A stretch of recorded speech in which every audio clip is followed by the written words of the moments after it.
നമസ്കാരം. റാഫ്റ്റോ ക്രിക്കറ്റിലേക്ക് എവർക്കും സ്വാഗതം.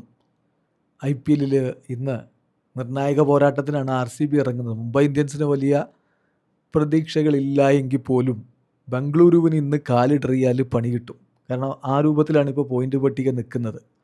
രാത്രി റായ്പൂരിലാണ് ഈ ഒരു മത്സരം നടക്കുന്നത്. നിലവിൽ നമുക്കറിയാമല്ലോ, വളരെ ടൈറ്റ് കോമ്പറ്റീഷനാണ് പോയിൻ്റ് പട്ടികയിൽ നടന്നുകൊണ്ടിരിക്കുന്നത്.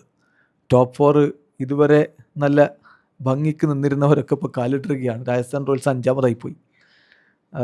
RCB 10 കളി 12 പോയിൻ്റ് എന്ന രൂപത്തിൽ 4ാമതാണ്. ഇന്ന് എങ്ങാനും കാലിട്ടിയ 11 കളി 12 പോയിൻ്റായി പോവും. ചെന്നൈ ഇന്ന് ജയിച്ചാൽ അവർക്ക് 11 കളി 12 പോയിൻ്റ് പോകും. സോ വളരെ വളരെ ഇൻട്രസ്റ്റിംഗ് ആയ രൂപത്തിലേക്ക് IPL മാറിയിരിക്കുകയാണ്. അപ്പോൾ ഇന്നത്തെ മത്സരം വിജയിക്കുക എന്നുള്ളത് പരമപ്രധാനമാണ് RCBക്ക്. അതേസമയം അവസാനത്തെ കളികൾ മാനം കാക്കാൻ വേണ്ടി വിജയിക്കുക എന്നുള്ളത് MIക്കും ഇമ്പോർട്ടൻ്റ് ആണ്. ഇപ്പം സൂര്യകുമാർ യാദവ്, അദ്ദേഹത്തിന് കുഞ്ഞ് ജനിച്ചു. അദ്ദേഹം ഇപ്പോൾ സ്ക്വാഡിനോടൊപ്പം ജോയിൻ ചെയ്തിട്ടുണ്ട്. അദ്ദേഹം കളിക്കും.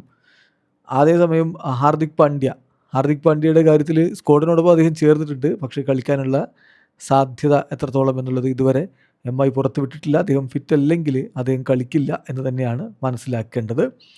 പാണ്ഡ്യ ഇപ്പം കഴിഞ്ഞ മത്സരം അദ്ദേഹത്തിന് ബാക്ക് സ്പാസം മൂലമാണ് കളിക്കാതിരുന്നത് എന്നായിരുന്നു വിവരം.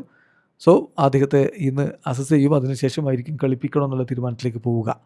RCB സംബന്ധിച്ചിടത്തോളം ഫിൽ സാൾട്ട് അൺഅവൈലബിൾ ആണ്. നാട്ടിലേക്ക് മടങ്ങി, അദ്ദേഹം ചികിത്സയിലാണ്. അപ്പോൾ ജേക്കബ് ബത്തൽ തന്നെ തുടരും. പക്ഷേ ബത്തലിൻ്റെ ഫോം ഒരൽപ്പം ആശങ്ക ഉണ്ടാക്കുന്നുണ്ട്. അദ്ദേഹം മികവിലേക്ക് എത്തുമെന്ന് തന്നെ പ്രതീക്ഷിക്കാം. RCBയുടെ ഒരു പ്രോബബിൾ 12 നോക്കിയാൽ Virat Kohli, Jacob Bethell, Devdutt Padikkal, Rajat Patidar, Jitesh Sharma, Tim David, Romario Shepherd, Krunal Pandya, Bhuvneshwar Kumar, Josh Hazlewood, Suyash Sharma, Rasikh സലാംധാർ.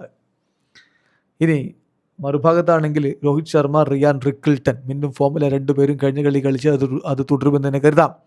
Then Naman Dheer, Suryakumar Yadav, Tilak Varma, Hardik Pandya അല്ലെങ്കിൽ പിന്നെ കോർവിൻ ബോഷ് ആയിരിക്കും ഇറങ്ങുക. ദെൻ റോബിൻ മിൻസ് അല്ലെങ്കിൽ രാജ് ബവ, ദീപക് ചാഹർ, ട്രെൻ ബോൾട്ട്, അല്ല ഗസൻഫർ, ജസ്പ്രീത് ബുംറ, ദെൻ രഘു ശർമ്മ. ഏതായാലും ഏത് രൂപത്തിലേക്ക് കാര്യങ്ങൾ മാറുന്നത് കാത്തിരുന്ന് കാണണം.